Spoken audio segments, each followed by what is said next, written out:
The next important spec that is a must are the sounds of the keyboard. I'm always looking for a really nice grand piano sound, and the DDP 200 has a newly upgraded speaker system. And just from playing a little while focusing on the weighted keys initially, I definitely noticed that the speakers have a great sound, which is really important in correlation to the virtual sounds within the keyboard.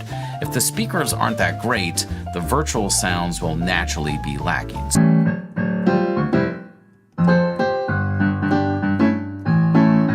So this is a stage piano sound,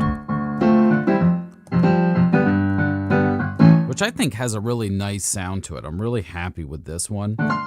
The stage piano sound is my favorite. So that puts a check mark for the sounds and speakers.